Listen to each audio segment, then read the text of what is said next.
You guys asked if it was possible to make the feta pasta with another cheese, so I'm trying it today with some goat cheese. I added some olive oil and a drizzle of honey, and I baked it in the oven at 400 for 20 minutes. It came out really creamy, and I added some pesto on top. I mixed everything together, added some pasta on top, and then gave it another good mix. And then it was time to taste it.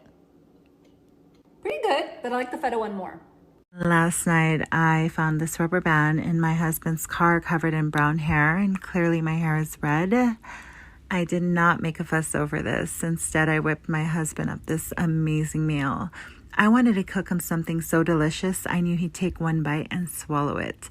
So I whipped him up this wrap. I added black olives to disguise the fact that I diced up this bitch's rubber band. My grandma said never to wear rubber bands like this because they give you split ends, and I imagine this bitch is covered in split ends. Anyway, let's just hope this gives this motherfucker constipation. So I heard this pasta was so popular in Finland that they actually ran out of feta cheese. I had to try it for myself, and let me tell you, it's worth all the hype. Start with cherry tomatoes and garlic in an oven dish. Add some olive oil, season with oregano and salt and pepper. Now for the magic. Add a block of feta in the middle, season and pop in the oven for about 30 minutes. I love roasting garlic for that beautiful flavor and creaminess. Mix all together for that incredible sauce. Now just add your pasta and fresh basil. It's creamy, sweet and salty in every bite. Trying the viral feta pasta.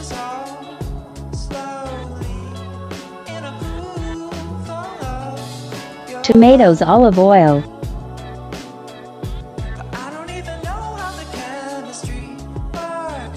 salt and pepper thyme.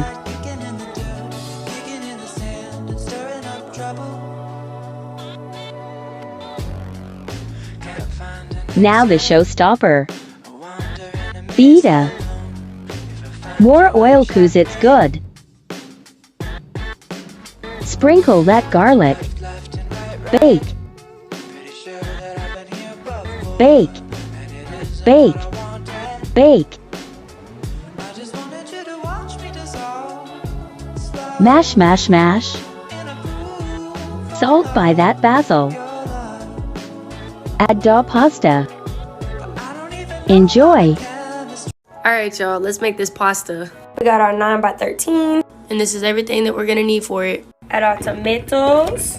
And then our other tomatoes. Look how pretty. Then we're gonna add our feta block. And then our other feta block. Now we're gonna cut up our garlic. If you're struggling to peel your garlic, lay your garlic down and smash. And then just peel the skin off. And then you have your beautiful bulbs. Lay them down. Now let's take our olive oil, sprinkle it all over. Now let's add some pepper, salt, and garlic powder. Now let's bake it at 400 for about 30 minutes. While it's baking, we're gonna cook our pasta. Salt the water. When your water is boiling, add your pasta. While the pasta's cooking, our tomatoes and feta should be done. We're gonna take any type of tool and just smash it all. Let's add our basil. Now stir in your pasta. Beautiful. My local grocery store was completely sold out of feta cheese, something to do with a TikTok trend. Miraculously, I was able to import some from Finland of all places. Apparently they have an overwhelming surplus of feta cheese. Who knew? So jokes aside, I had to try this pasta because it just looked so good. But of course, I'm doing my own twist on it. First, I'm adding a whole head of garlic and I just cut off the top to expose the cloves. I'm adding lots of red pepper flakes and some honey, and then a little bit of dried oregano to the top. That goes in the oven at 400 for about 40 minutes. In the last 10 minutes, I cooked my pasta and saved some pasta water. Then my garlic gave birth.